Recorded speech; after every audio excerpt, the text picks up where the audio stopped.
귀한 주일을 허락하신 하나님께 감사드립니다. 이 한 주간도 살아가는 모든 삶의 자리마다 성령께서 함께 동행하시길 바라고 우리 예배를 기뻐 받으시는 복된 이 아침이 되기를 소원합니다. 같이 일어나셔서 하늘의 문을 여서 찬송하시며 예배 자리로 나아가겠습니다.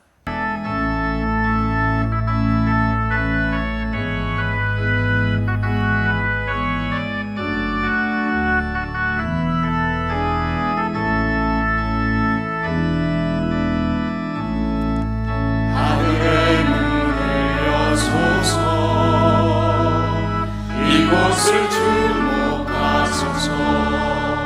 주를 향한 노래가 꺼지지 않으니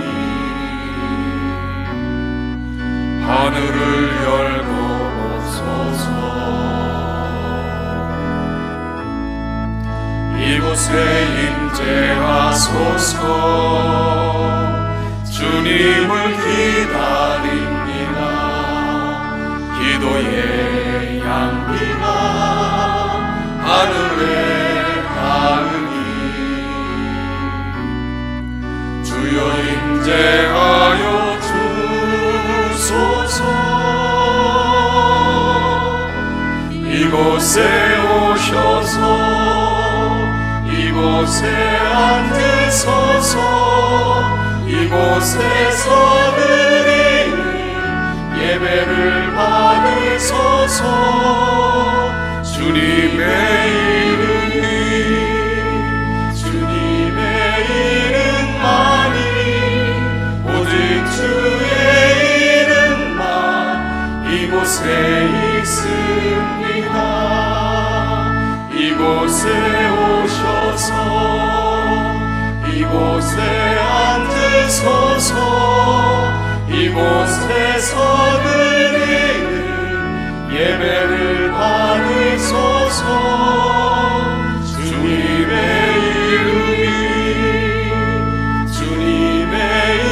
이름만이 오직 주의 이름만 이곳에 있습니다.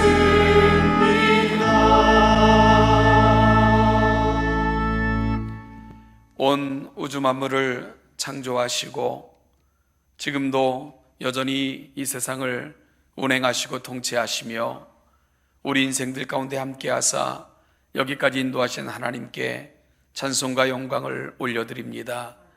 구속받은 거룩한 백성들이 함께 모여 예배하는 자리 임재하셔서 영광을 받아주시고 지치고 상한 심령들을 위로하시며 이 땅을 살아가는 날 동안 하나님의 귀한 은혜를 이 땅에서 누리고 살아가는 아름다운 백성들로 이들의 삶의 자리를 보존하시고 인도하시며 지키시고 함께하여 주시기를 간절히 바라옵고 소원합니다.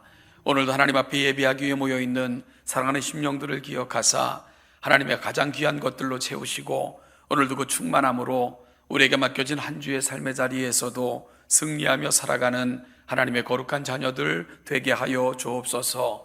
우리 예배를 기뻐 받아 주시옵소서. 감사드리며 예수님의 이름으로 기도하옵나이다. 아멘.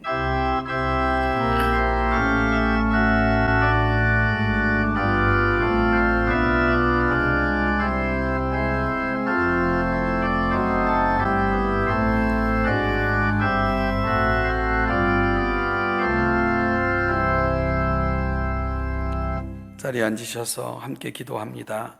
지나온 한 주의 삶을 돌아보면서 어떠한 이 한 주를 하나님께 의탁하고 하나님의 도우심과 위로를 구하는 귀한 기도의 아침이 되시기를 바랍니다. 같이 기도하겠습니다.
사도신경으로 우리의 신앙을 함께 고백합니다.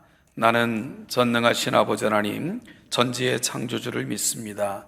나는 그의 유일하신 아들 우리 주 예수 그리스도를 믿습니다. 그는 성령으로 잉태되어 동정녀 마리아에게서 나시고 본디오 빌라도에게 고난을 받아 십자가에 못 박혀 죽으시고 장사된 지 사흘 만에 죽은 자 가운데서 다시 살아나셨으며 하늘에 오르시어 전능하신 아버지 하나님 우편에 앉아 계시다가 거기로부터 살아있는 자와 죽은 자를 심판하러 오십니다.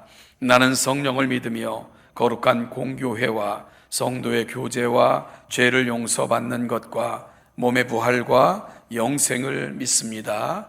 아멘.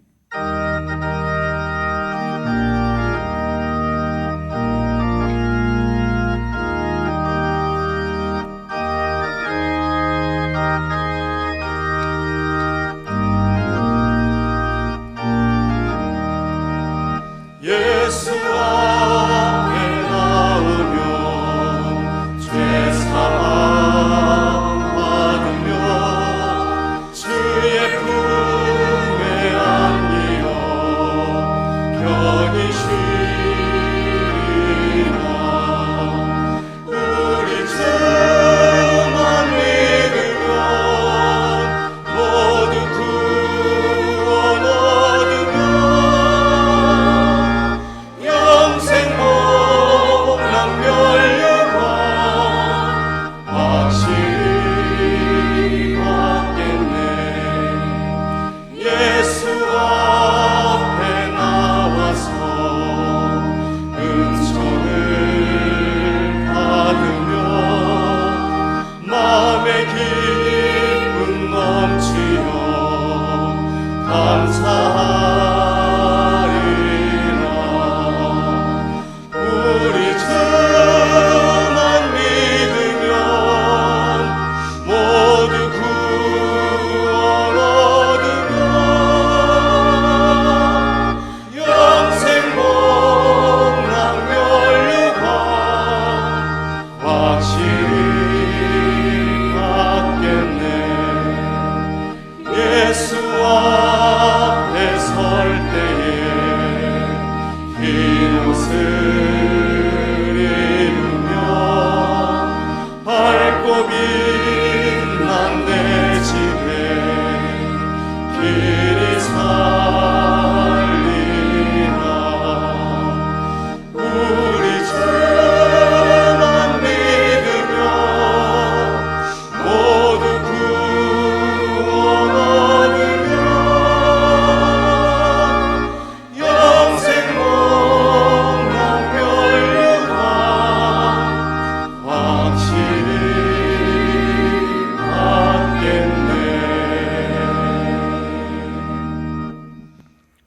우리의 목자 되시는 하나님 아버지, 우리의 영혼을 소생시키시며 푸른 초장과 실만한 물가로 인도해 주시는 참 좋으신 하나님께 찬양과 경배를 올려드립니다. 하나님 앞에 예배로 나아갈 때 우리의 마음이 눈에 보이는 세상의 것만 바라보는 것이 아니라 세상을 주관하시는 하나님의 통치하심과 하나님의 계획과 마음을 깨닫는 시간으로 인도하여 주시옵소서. 세상의 유혹과 시험이 몰려올 때 우리 힘으로는 그것들을 모두 이길 수 없는 연약한 존재임을 이 시간 고백합니다. 주위를 둘러보면 아무도 없는 듯 하지만 믿음의 눈을 들면 보이시는 분, 지금도 내 안에서 역사하시고 사망과 어둠의 권세를 물리치신 주님이 있음을 기억하며 능력 있는 하나님의 백성으로 살아가게 하여 주시옵소서. 코로나 상황 가운데서도 오늘부터 시작되는 교회학교 여름 행사를 통하여 하나님을 인격적으로 만나고 영성을 회복하는 우리 자녀들이 되게 하여 주시옵소서. 수도권 4단계 격상으로 내일부터 대면 예배를 드리지 못하게 됩니다. 확산이 더 이상 퍼지지 않고 멈춰져서 빠른 시일 내에 예배가 회복되도록 인도하여 주시옵소서. 이 시간 성도들을 위해 눈물로 간구하는 담임 목사님 위하여 기도합니다. 성도들과 교회를 사랑하는 뜨거운 열정을 가진 목사님으로 세워주심을 감사드립니다. 영과 육을 강건하게 지켜주시어 성도들을 바른 길로 인도하도록 성령 충만하게 지켜주시고 하늘의 능력을 베풀어 주시옵소서. 이 시간 하나님 말씀을 선포하실 때 선포되는 말씀이 능력이 되게 하시고 위로가 되게 하옵소서. 오늘도 말씀 속에서 하나님의 음성을 듣게 하시며 성령으로 충만하게 되어 하나님의 뜻을 이루는 복된 성도들이 되게 하옵소서. 이 시간 시온 찬양대가 하나님을 향한 마음을 담아 찬양을 올려드릴 때 기쁘게 받아 주옵시며 저희들도 평생 하나님만을 찬양하는 삶을 살도록 은혜를 내려 주시옵소서. 하나님의 몸된 교회를 위해 이른 아침부터 섬기는 귀한 손길들이 있습니다. 수고하고 애쓰는 현장 속에서 하나님의 이루와 풍성한 기쁨으로 함께하여 주시옵소서. 우리의 참 목자 되시는 예수님의 이름으로 기도드립니다. 아멘.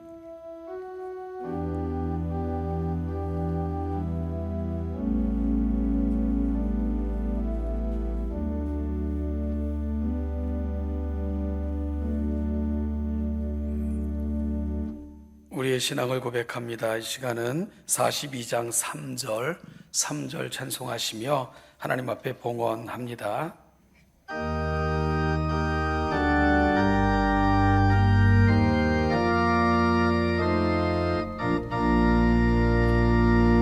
주 앞에 설 때에 두려워 말아라. 가난한 우리를 도우시니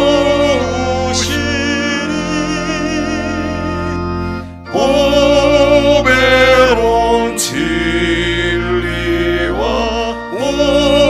온유한 사랑은 주님께 다 바칠 귀한 예물.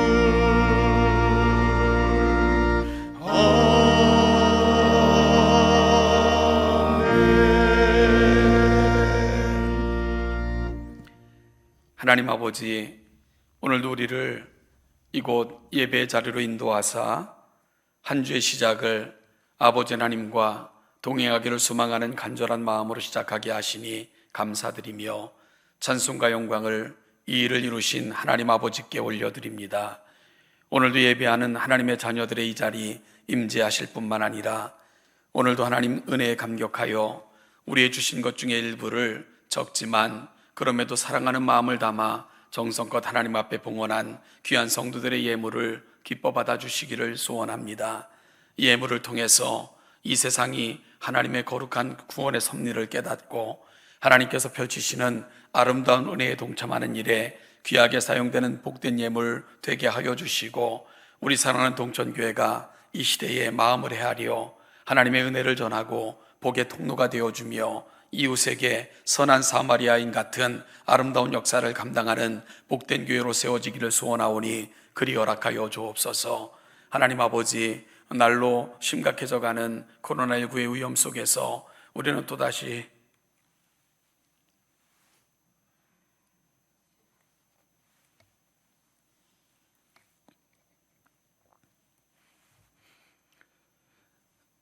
하나님 모여 예배할 수 없는 안타까운 상황을 맞이할 수밖에 없음을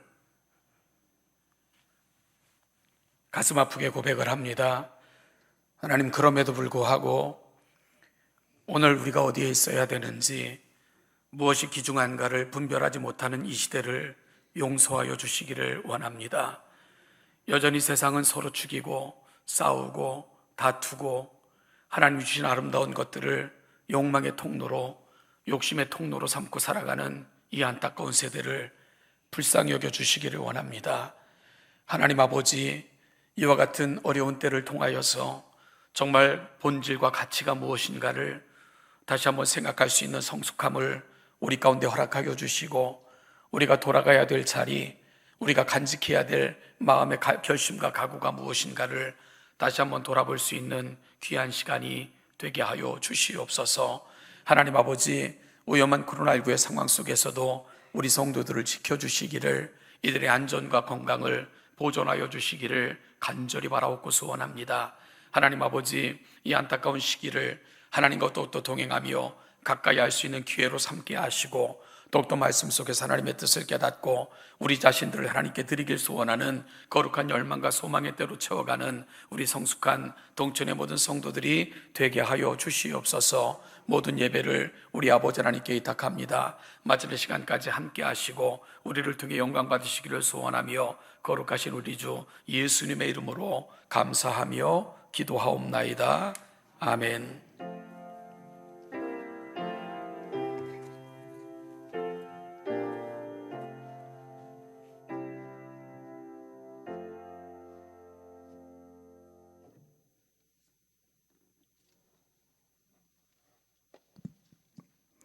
주님의 은혜 안에서 한 주간 더 평안하셨다가 건강한 모습으로 만나게 돼서 반갑습니다.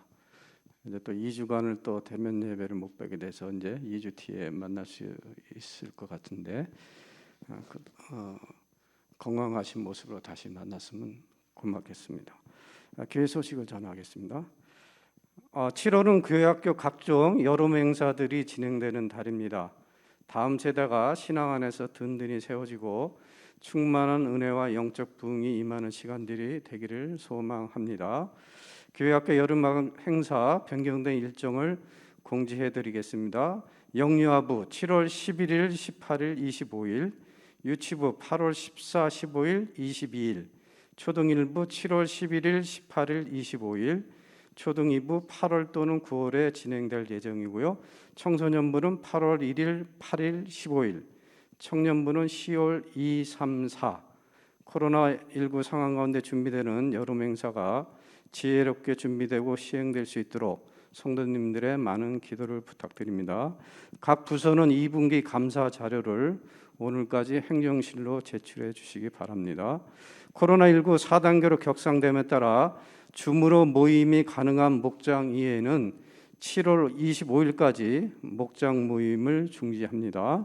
성교회 모임 장소 안내입니다. 오늘 성교회 모임이 있는 성교회는 주부에 있는 장소를 참고하셔서 모이시기 바라고요. 방역 수칙을 꼭 반드시 준수하셔서 모이시기 바랍니다. 차량 운행 안내입니다. 1호차, 2호차 두 대가 운행되는데 시간은 주보를 참조하시기 바랍니다. 2주간은 운행이 안 될 것 같고 대면 예배가 다시 시작되면 차량 운행을 재개하도록 하겠습니다. 이상 강구를 마치겠습니다. 예, 우리 교우 소식인데요. 화면을 통해서 하나님께서 주신 새로운 생명을 만나보죠. 예, 우리 박지연, 아기가 저렇게 이쁠 수가 있나? 7월 5일 출생했고요. 부부 7목장 박경민, 엄혜성 집사님 가정에 하나님께서 귀한 딸을 선물로 주셨습니다. 이 아이가 하나님의 은혜 가운데 잘 자라도록 또 축하해 주시고 기도해 주시기를 부탁드리겠습니다. 이 코로나19의 그 위중함 속에서도 또 입원하여 치료 중에 있는 우리 성도들 계시고요. 또 수술 후에 가류 중에 있는 우리 성도님들도 계십니다. 위에서 많이 기도해 주시길 바라고요. 하나님께서 속히 치유하시기를 함께 기억하며 기도해 주시기를 부탁드리겠습니다. 우리 장로님 광고하신 것처럼 이제 앞으로 2주 동안 모든 예배는 비대면으로 진행이 될 수밖에 없는데요. 있는 곳에서도 예배하는 일에 힘써주시고, 그리고 또한 이 기회를 통해서 하나님을 더욱더 가까이 하는 연습들을 하시는 우리 동천의 모든 성도들 되시기를 바랍니다. 우리 옆 사람을 좀 축복하죠. 건강하시고 매사에 행복하시기 바랍니다. 같이 인사 나누겠습니다.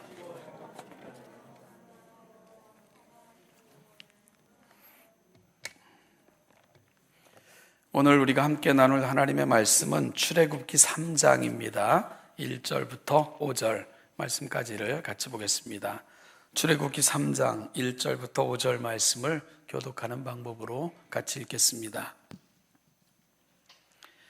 모세가 그의 장인 미디안 제사장 이드로의 양떼를 치더니 그떼를 광야 서쪽으로 인도하여 하나님의 산 호렙에 이르매 여호와의 사자가 떨기나무 가운데로부터 나오는 불꽃 안에서 그에게 나타나시니라. 그가 보니 떨기나무에 불이 붙었으나 그 떨기나무가 사라지지 아니하는지라. 이에 모세가 이르되 내가 돌이켜 가서 이 큰 광경을 보리라. 떨기나무가 어찌하여 타지 아니하는고 하니 그때에 여호와께서 그가 보는 것을 보신지라. 하나님이 떨나무 가운데서 그를 불러 이르시되 모세야 모세야 하시매 그가 이르되 내가 여기 있나이다. 같이 읽죠. 하나님이 이르시되 이리로 가까이 오지 말라. 내가 선 곳은 거룩한 땅이니 내 발에서 신을 벗으라. 아멘. 시온 찬양대 찬양 하나님 앞에 올려드리겠습니다.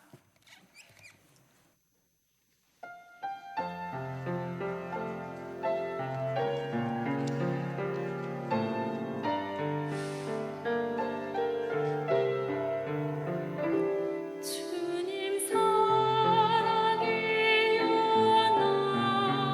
나의 기쁨 되시고 주님 사랑해요 나의 위로 되셔서 주님 사랑해요 나의 힘이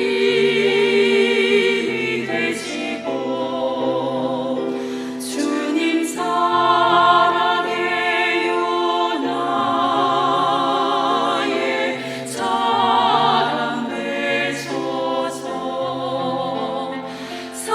사랑해요 나의 주 내 주를 찬양해 사랑해요 나의 주님 사랑의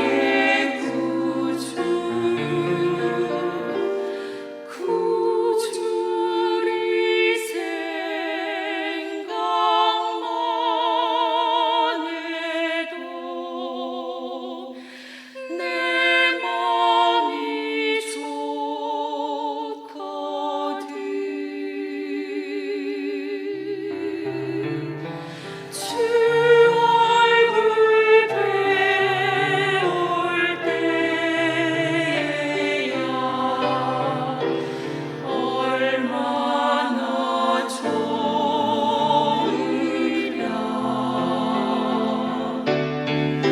주님 사랑해요 나를 안아주시고 주님 사랑해요 나의 주님 되셔서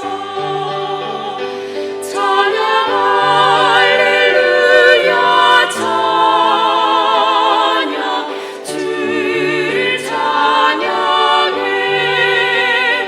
찬양 할렐루야 찬양 사랑의 주님 나의 주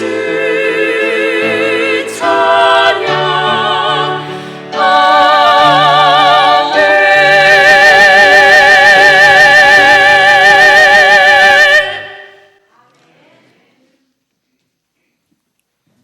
예, 생각만 해도 너무 아름다운 이름, 그 이름 우리의 삶의 자리에서도 또 송축하며 살아가는 우리가 되기를 소망합니다. 우리 시온 찬양대의 찬양 너무너무 감사합니다. 기도하겠습니다. 하나님 아버지, 한 주도 말씀을 붙들고 하나님의 거룩한 뜻을 품고 하나님이 원하시고 기뻐하시는 삶을 살고자 다시 말씀 앞에 우리 자신들을 세웁니다. 하나님 아버지, 겸손히 받고 또한 소망 가운데 이 말씀을 푯대 삼아 살아가는 우리 동천의 모든 성도들 되게 하여 주시고 우리 모두에게 동일한 깨달음을 주사 그 말씀 앞으로 나아가는 우리 모두가 되게 하옵소서. 감사드리며 예수님의 이름으로 기도하옵나이다. 아멘.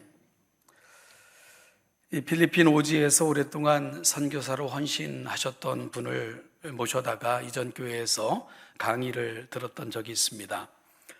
제가 이름은 잘 생각이 안 나서 그냥 선교사님으로 호칭하겠는데요.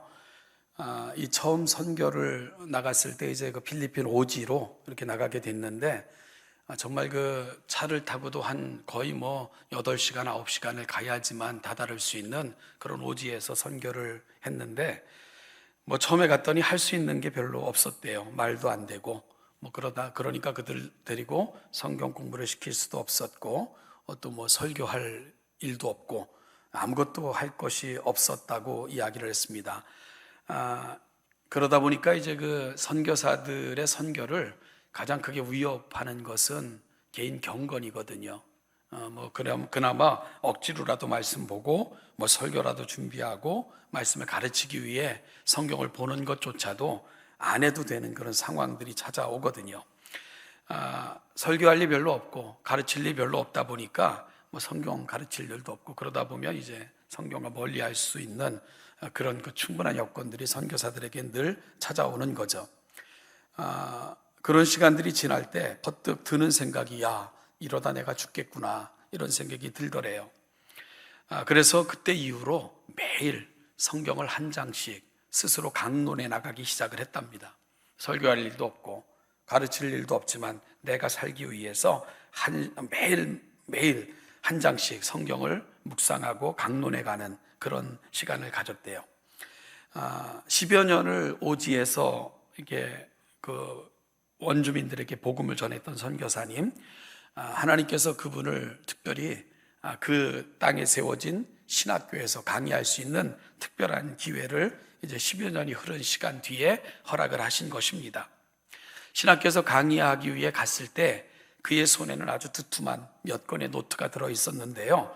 바로 오랜 시간 동안 가르칠 일도 없고 설교할 일도 별로 없었지만 내가 살기 위해 시작한 강론, 그 강론이 담겨진 노트들이 그의 손에 쥐어져 있었고 그가 감당했던 신학교 사역에서 그때 했던 연구는 그 어떤 것과도 비교할 수 없는 가장 귀한 재료들이 되어 주었다. 이렇게 고백하는 것을 들어본 적이 있습니다. 그래서 그분과의 대화 끝에 이런 말씀을 하시더라고요. 하나님이 때가 되면 부르시고 결국은 준비된 모든 것을 사용하시는 분인 것을 그때 저는 철저하게 깨달을 수 있었습니다. 이런 고백을 하셨어요. 이 사랑의 교회, 그 교회를 설립한 오카는 목사님 교회 개척 때부터 함께했던 특별한 여전도사가 한 분 계세요. 강명옥 전사라는 분인데 그분이 속해 있는 교단은 여목사 제도가 없는 교단입니다.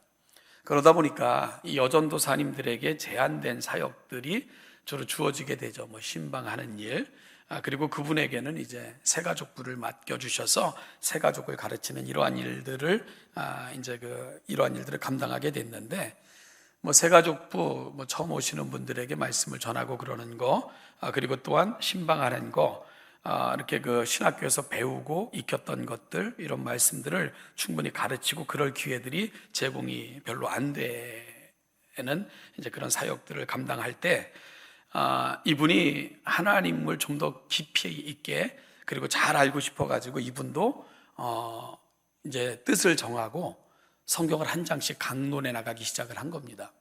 물론 특별히 써먹을 일은 없었지만 그럼에도 불구하고 하나님을 만나고 싶고 더 알고 싶은 열망으로 본인이 스스로 성경을 창세기 1장부터 한 장 한 장 강론을 해나갔던 거죠.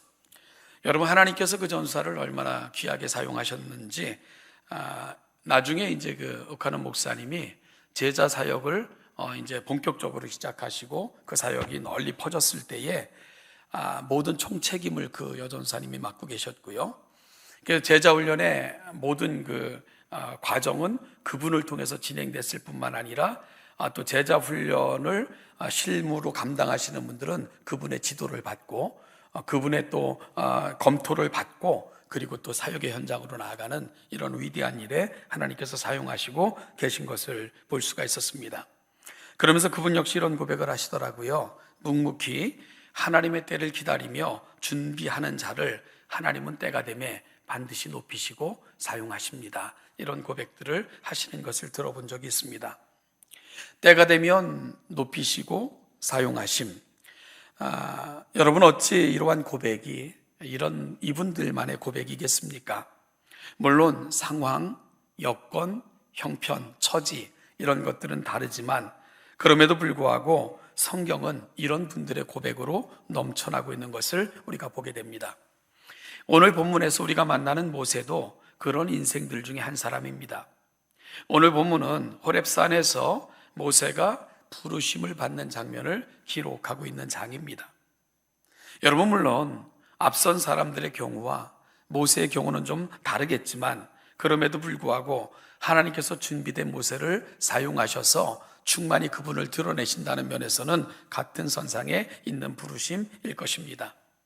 모세가 부르심을 받을 당시 그의 나이가 몇 살입니까? 80세였습니다. 속된 말로요, 이제 인생 말년을 준비해야 되는 시기에 하나님은 그를 찾아오셨고요, 그를 사용하시겠다고 말씀하시며 그를 하나님의 거룩한 사역의 현장에 세우시는 장면이 오늘 본문이 가고 있는 자리입니다.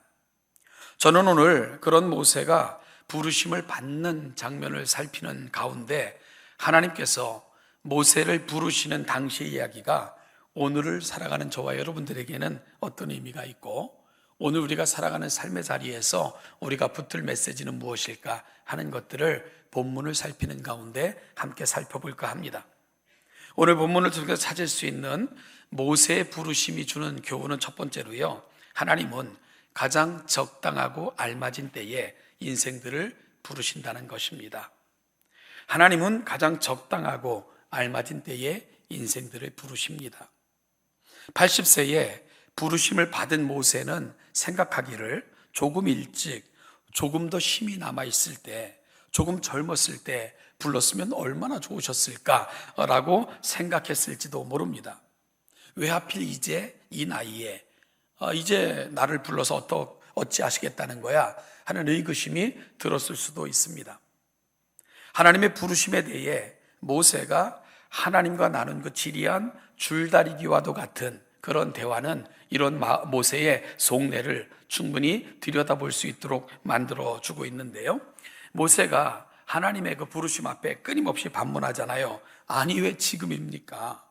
도대체 지금까지는 왜 모른 척 하시다가 내가 그렇게 열심히 득심하여 뭔가 해보려고 할 때는 막으시더니 이제야 찾아오셔서 나를 쓰시겠다고 하는 그 이유가 뭡니까? 모세의 마음속에는 이런 의구심이 끊임없이 일고 있었지요. 그래서 하나님께서 모세를 찾아오셨을 때 그를 사용하시겠다고 말씀하신 하나님 앞에 끊임없이 모세는 그 마음속에 있는 불평들, 그런가 하면 또한 자신감이 없음, 그리고 그 마음속에 있는 의구심들을 끊임없이 표출하는 것을 출애굽기를 통해서 우리는 살펴볼 수 있게 됩니다. 선뜻 하나님의 부르심 앞에 나서지 못하는 모세, 그리고 납득하지 못하는 모세를 우리가 성경을 통해 만나게 되는 거죠. 그래서 하나님께서 그를 찾아오셨을 때 내가 누굽니까? 그리고 내가 뭘 할 수 있다고 나를 부르세요? 하는 것이 모세가 하나님 앞에 올려드렸던 첫 번째 말입니다. 그리고 내가 가봤자 이스라엘 백성들이 나를 인정이나 할까요? 그리고 나를 보내신 분이 누구냐고 물으면 내가 당신을 어떻게 소개한단 말입니까? 라고 또 하나님 앞에 의구심을 표출했습니다. 그리고 또 말하기를 난 본래 말 잘 못한다니까요 라고 거절했고요. 그리고 나는 아무리 생각해도 적임자가 아닌 것 같으니까 좀 더 능력 있고 젊고 열심히 있는 그런 사람을 보내시는 게 맞는 것 같습니다. 날 보세요. 이 모습으로 내가 뭘 합니까? 모세가 끊임없이 하나님 앞에 그 부르심 앞에 거절했던 거절의 이유들이었습니다. 하나님의 부르심 앞에 모세는 수긍할 수가 없었던 거죠. 납득할 수도 없었던 것이 부르심을 받을 때 모세가 보여줬던 모습입니다. 이런 모세를 하나님께서는 때로는 설득하시고 또 설명하시고 때로는 표적을 보여주시기도 하시고 책망까지 하시면서 결국은 그를 설복하셨습니다. 사실 모세는 하나님의 그 억지에 가까운 설득 앞에 설득은 당했지만 아마 바로왕 앞에 서는 그날까지도, 그리고 광야에 서는 그날까지도 하나님의 부르심의 이유를 정확하게 그 섭리를 다 이해하지는 못한 것 같습니다. 그런데요, 하나님이 왜 이제 나를 부르셨는지 모세가 기억하는 순간이 찾아옵니다. 그 이유를 깨닫는 그런 순간이 찾아오는 거죠. 바로 직접 백성들을 인도하여 광야에 서보니, 광야의 시간들을 보내다 보니 비로소 하나님이 이제 나를 부르신 이유들이 이해가 가기 시작을 한 것입니다. 결국은 80년이라는 시간, 애굽의 궁전에서의 40년, 광야에서 목자로 살았던 40년, 그 80년은 하나님께서 그를 철저히 지도자로 준비하셨던 시간이라는 것을 모세는 깨닫게 되었던 것입니다. 여러분, 사실 하나님의 부르심에 다양한 측면들이 있잖아요. 지금 모세가 부르심을 받은 그 부르심의 자리가 어디입니까? 애굽에서 백성들을 인도하여 광야의 시간을 지나 가나안까지 가야 되는 그 여정에 모세를 지도자로 부르신 것입니다. 따라서 모세에게 중요했던 것이 뭘까? 애굽에서 왕자로 살았던 40년, 그리고 광야에서 목자로 살았던 40년, 이 경험들이 너무나도 중요했던 것, 바로 광야에서 이스라엘 백성들이 보냈던 시간이었습니다.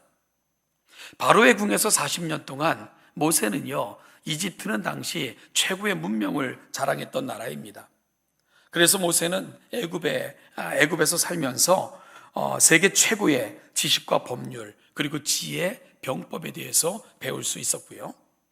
그런 후 이스라엘 또 40년간의 광야 생활은 이 광야를 손에 손금 보듯 훤하게 알 수 있는 그런 특별함을 모세에게 제공했던 시간들이었습니다.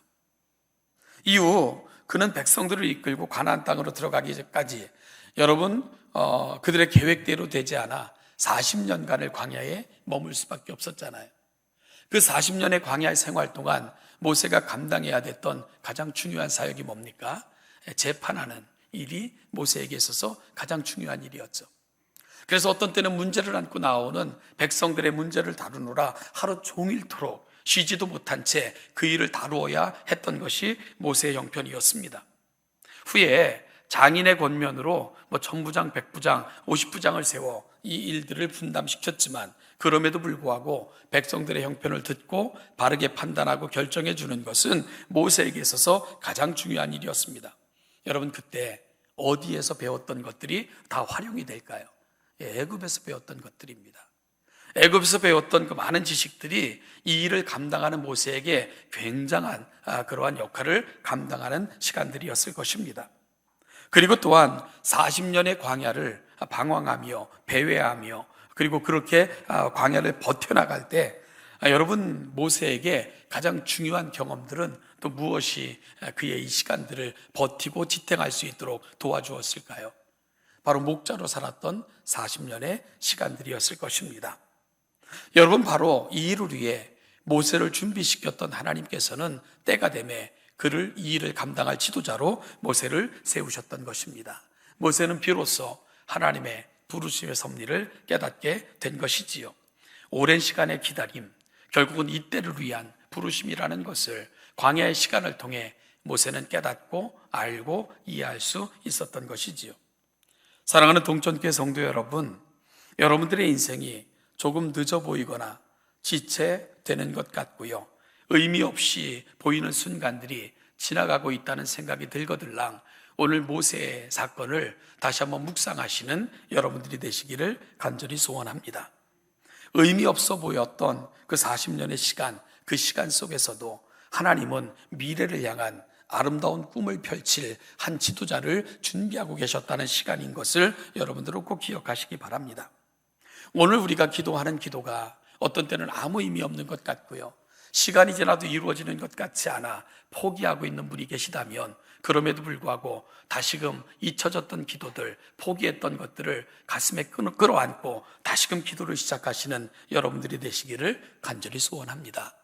하나님의 시간, 그 위대하신 시간 속에 우리를 세우시고자 하나님은 때로는 기다리기도 하시고 우리를 준비시키기도 하시지만 결국은 때가 되면 하나님이 높이실 것이고 우리가 생각했던 것보다 더 위대한 순간에 서게 하실 것입니다. 모세 이야기를 통해 이 하나님을 가슴에 담고 다시금 하나님을 향한 아름다운 꿈을 시작하시는 우리 동천의 모든 성도들 되시기를, 그리고 이 일을 기억하시며 매 순간 승리하시는 여러분들이 되시기를 주님의 이름으로 축복합니다. 둘째는 하나님께서는 사명을 주실 때는 감당할 능력도 함께 허락하시는 분이신 것을 오늘 모세의 부르심의 장면을 통해 확인받는 귀한 아침이 되시기를 바랍니다. 하나님께서는 사명을 주실 때는 감당할 능력까지 함께 주십니다. 사실 모세가 정말 깨닫지 못했던 부분이 이 부분입니다. 모세는 자신이 다 해야 되는 줄 착각을 했습니다. 그는 일찍이 바로의 위력과 애굽의 강함과 애굽의 견고함에 대해서 익히 알고 있었던 사람입니다. 따라서 그런 모세에게 오셔서는 갑자기 애굽으로 가라, 바로 앞에 서라, 내 백성을 인도해 달라 부탁하시는 것 이해할 수 없었을 것입니다. 참으로 무모한 부탁이라고 생각을 했을 것입니다. 이것은 자신이 감당할 일이 아니라는 것, 그것이 모세의 가슴 속에 들었던 생각이었을 것입니다. 아니, 내가 일개 목자인 내가, 일개 목동인 내가 바로 왕 앞에 서라고요? 이스라엘 백성들을 그 바로의 소나기로부터 벗어나게 하라고요? 내가 그들을 인도하라고요? 하나님, 이건 가당치 않는 말입니다 생각했을 것입니다. 그러니 하나님의 부르심 앞에 주저하면서 거듭거듭 안 되는 이유를 설명했던 것, 이런 모세의 마음을 보여주고 있는 것들이죠. 그런데 이미 하나님께서는 그에게 호렙산에서 부르실 때부터 이 부분은 이미 분명하게 정리해 주셨던 부분입니다. 모세가 그걸 몰랐을 뿐이지요. 여러분, 우리가 함께 읽은 본문 2절을 다시 한번 읽어보실까요? 출애굽기 3장 2절입니다. 시작. 여호와의 사자가 그에게 나타나시니라. 그가 보니 떨기나무에 불이 붙었으나 그 떨기나무가 사라지지 아니하는지라.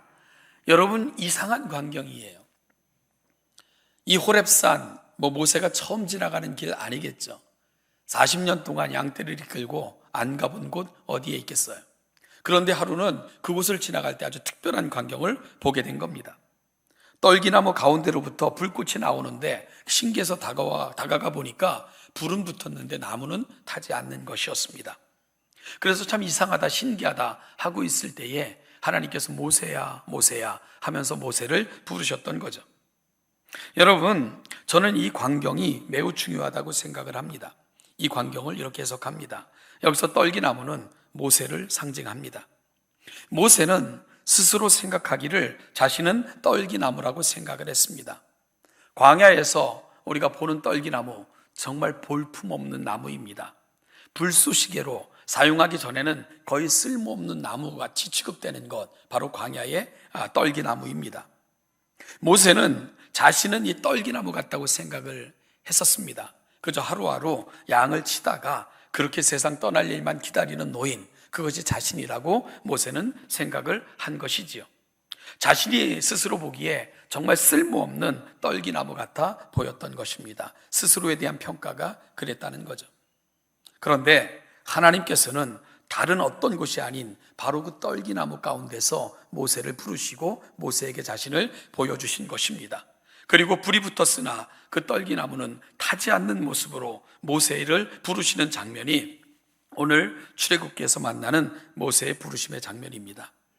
저는 이 모습이 상징하는 바를 두 가지로 해석을 하는데요. 첫째는 비록 떨기나무처럼 보잘것없어도 하나님께서 그 위에 임재하셔서 역사하시면 가장 놀라운 하나님의 역사의 도구가 될 수 있음을 하나님은 이 떨기나무 가운데 나타나시는 불꽃을 통해 모세에게 가르쳐주고 계신 것입니다.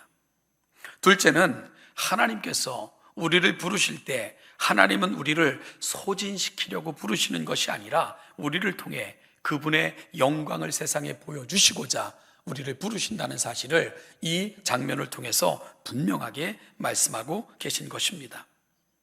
여러분, 우리는 스스로 생각하기를 나는 보잘것없는 아무짝에도 쓸모없는 가시떨기 나무와 같다라고 생각할 때가 종종 있습니다. 그리고 우리가 교회에서 교회의 일원으로 여러 가지 직분을 감당하다 보면 때로는 소진되고 탈진할 때도 있고요. 또한 시험에 들 때도 종종 있는 것이 연약한 우리들의 모습입니다. 여러분, 그럴 때마다 모세를 부르시면서 보여주셨던 이 특별한 광경들을 다시 한번 가슴에 담는 여러분들이 되시기를 바랍니다. 하나님은 우리 자신들 한 사람 한 사람을 무가치한 가시떨기나무로 보시질 않습니다. 하나님이 사용하실 때 가장 위대한 하나님의 역사를 감당할 도구로 저와 여러분들을 늘 보고 계신다는 사실을 꼭 기억하시는 여러분들이 되시기를 간절히 소원합니다. 또한 하나님께서 저와 여러분들을 부르실 때는 소진시켜 탈진시키려고 부르시는 것이 아닙니다.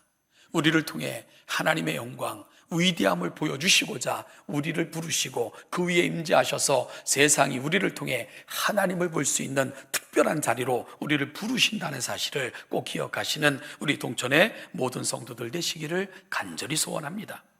이것이 떨기나무에 타지 않는 불꽃으로 나타나신 하나님의 의도이며 특별한 계시임을 가슴에 담기를 소원합니다. 그리고 또한 부르실 때 그 일을 감당하시는 능력까지 함께 우리에게 주셔서 우리를 통해 하나님의 하나님 되심, 세상에 하나님이 어떤 분이신가를 보여주시길 소원하시는 분, 그분이 바로 우리를 부르신 하나님인 것을 꼭 기억하시는 이 아침이 되시기를 소원합니다. 그렇게 능히 승리하게 하실 것이고 우리를 통해 세상이 하나님을 만나게 하시는 위대함으로의 초청이다. 우리의 부르심 앞에 감사함으로 나아가시는 동천의 모든 성도들 되시기를 소원합니다.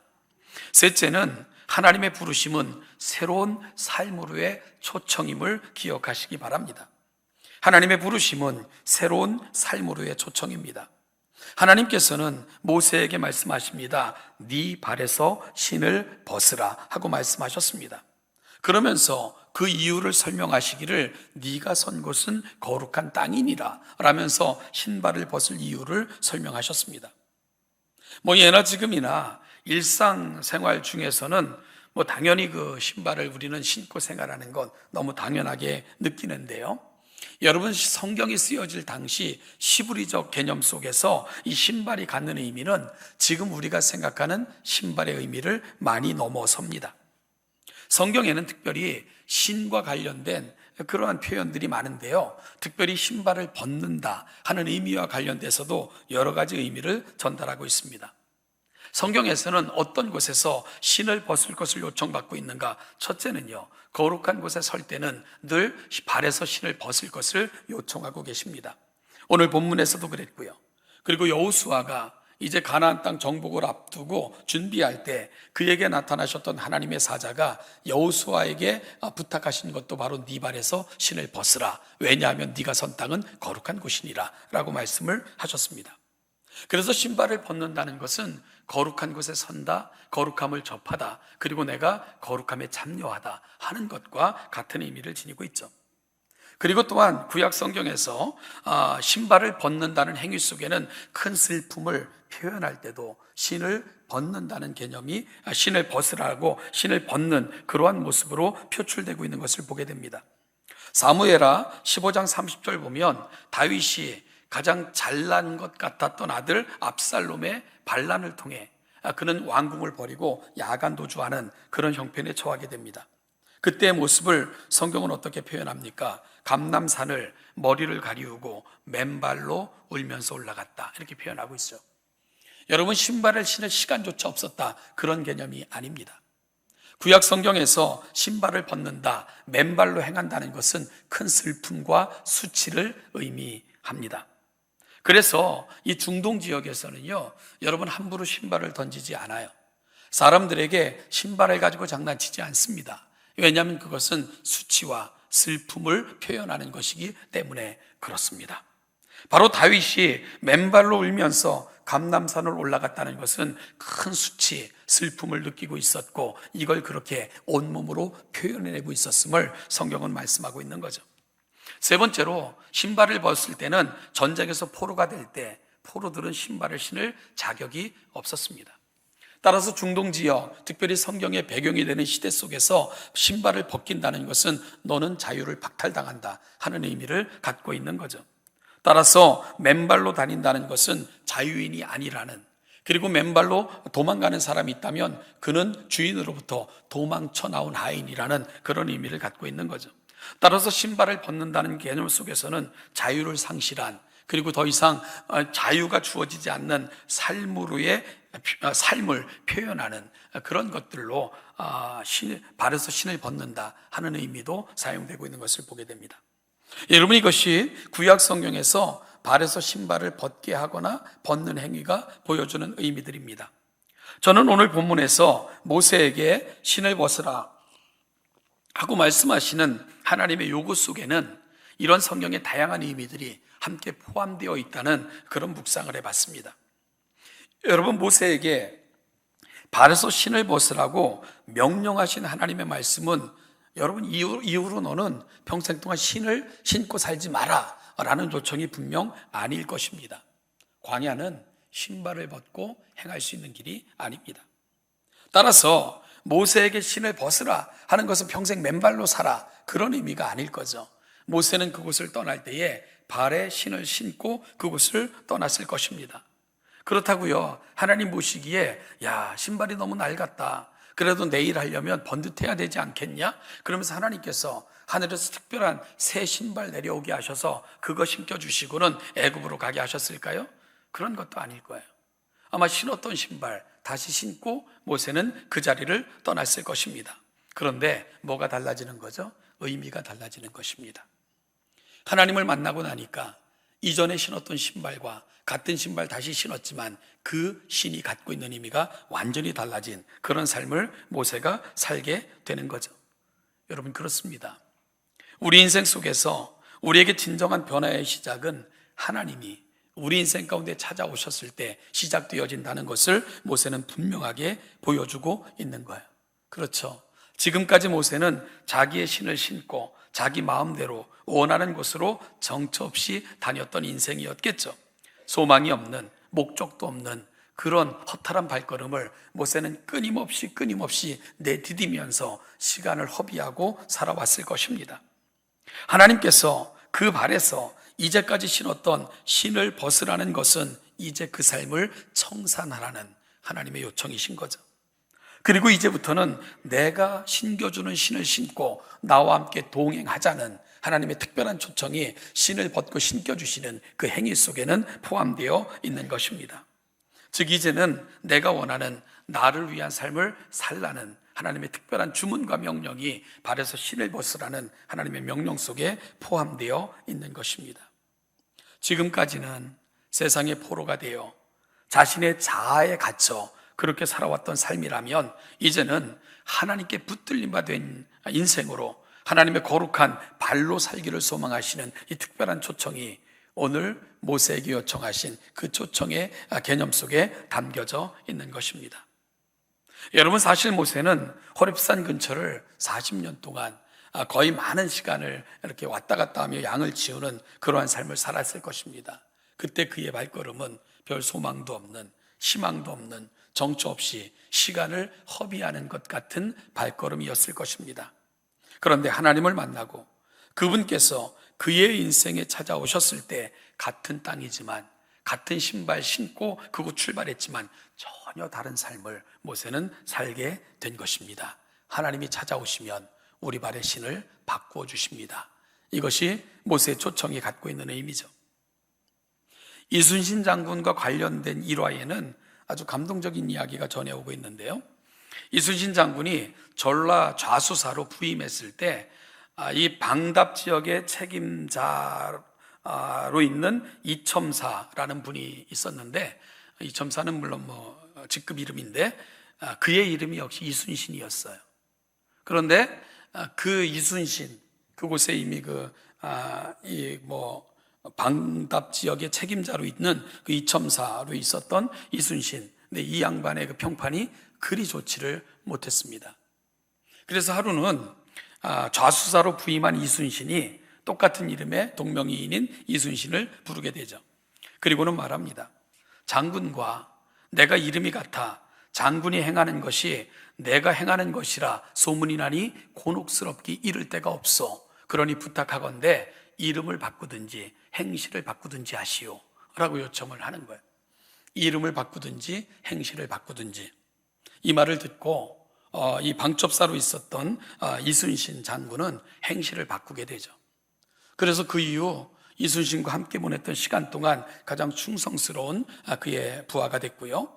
그리고 이순신이 마지막 노량해전에서 전사할 때도 옆을 지키며 끝까지 이순신의 역할을 감당했던 사람이 바로 이 이순신 장군이라고 그렇게 전해지고 있죠.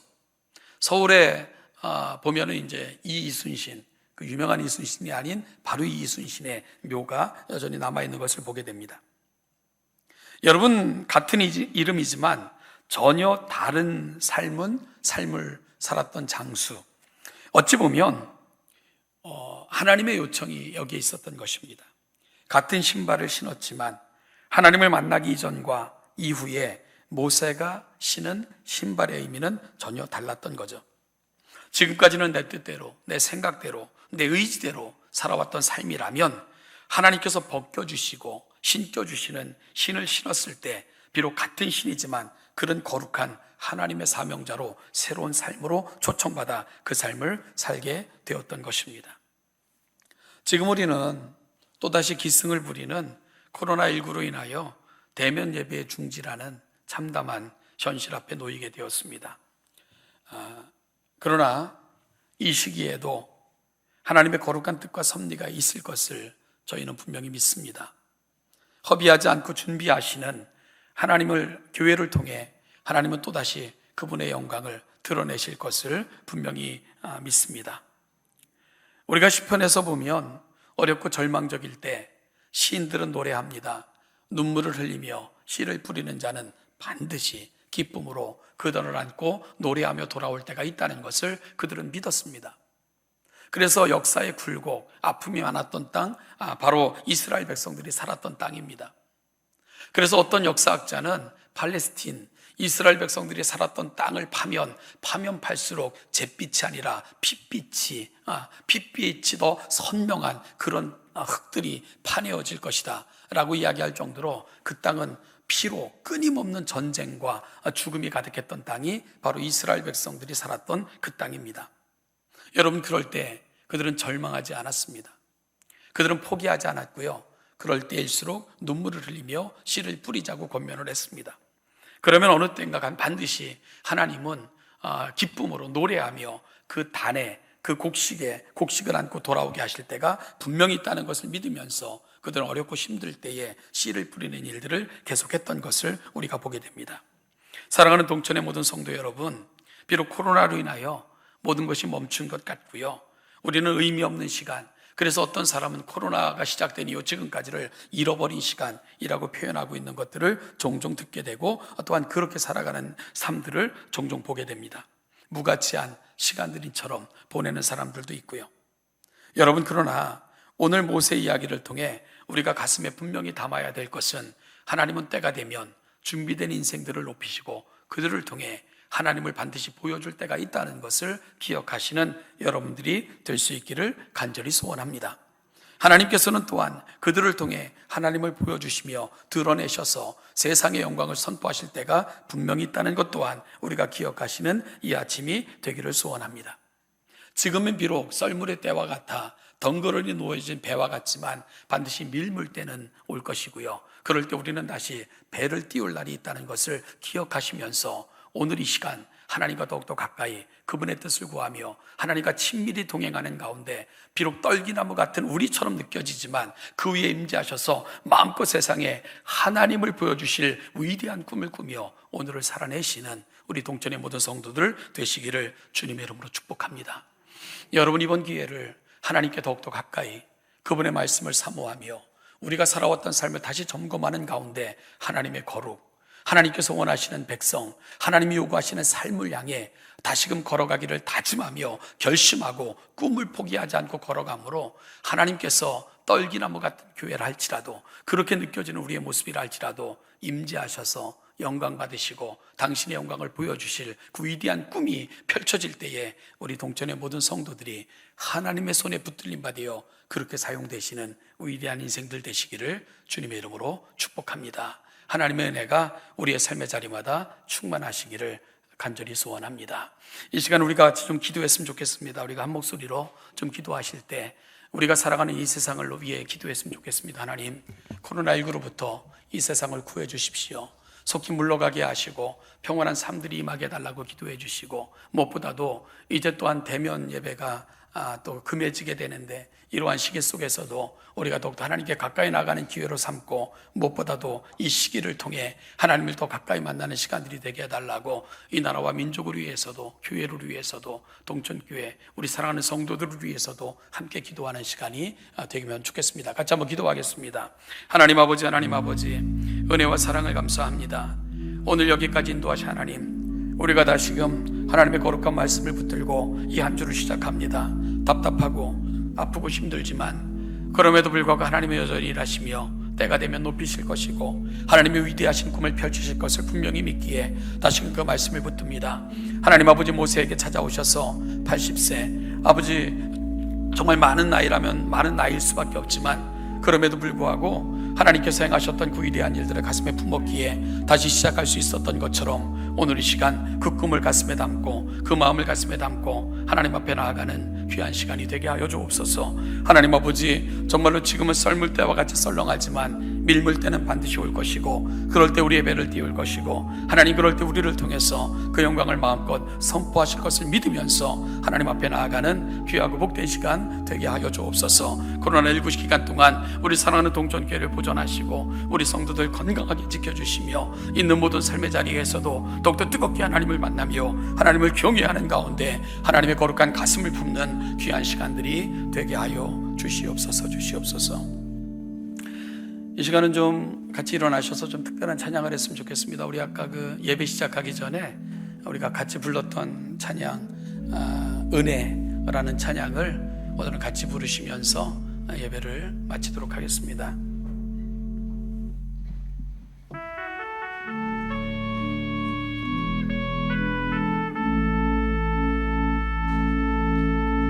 내가 누려왔던 모든 것들이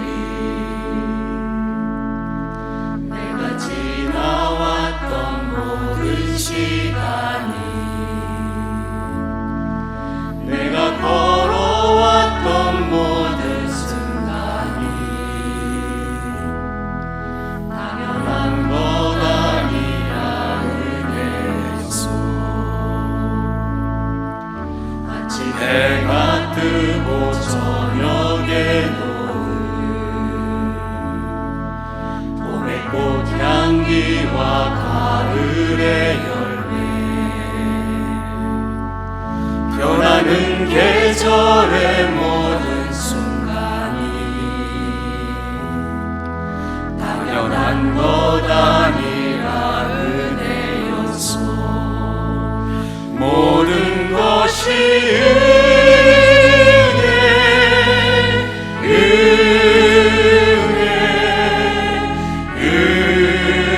은혜 한없는 은혜 내 삶에 당연한 것 하나도 없었던 것을 모든 것이 은혜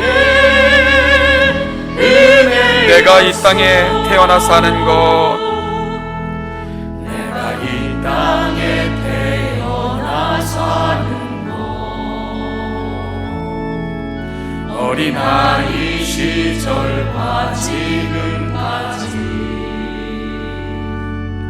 숨을 쉬며 살며 꿈을 꾸는 삶 당연한 것 아니라 은혜였소. 내가 하나님의 자녀로 살며 내가 하나님의 자녀로 살며 오늘 찬양하고 예배하는 삶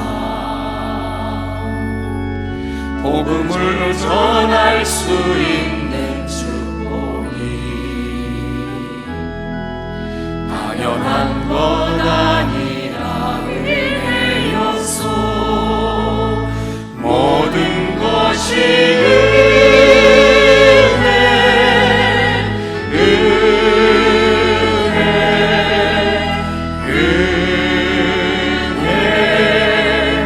한없는 은혜 내 삶에 당연한 것 하나도 없었던 것을 모든 것이 모든 것이 은혜 모든 것이 은혜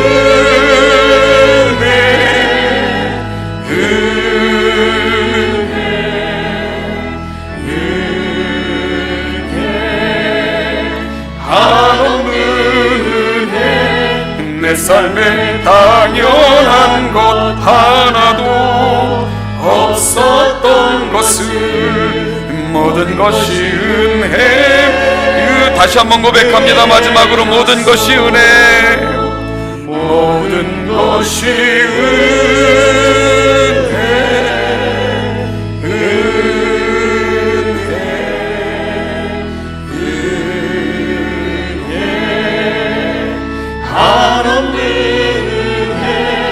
내 삶에 당연한 것 하나도 없었던 것을 모든 것이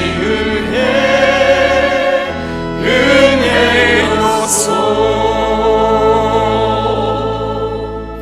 우리 주 예수 그리스도의 은혜와 아버지 하나님의 한량없는 은총과 성령의 감화감동 교통 충만케 하심이 이 은혜를 가슴에 담고 어렵고 힘든 세상이지만 누군가에게 또 다른 은혜가 되어주고 하나님처럼 되며 하나님의 그 아름다움을 보여주기를 소망하며 이 자리에 있는, 그리고 우리의 삶으로 돌아가는 우리 동촌의 모든 사랑하는 성도들 위해 이 은총과 이 은혜가 이제부터 영원까지, 그 영원까지 함께 하시기를 축원하옵나이다. 아멘.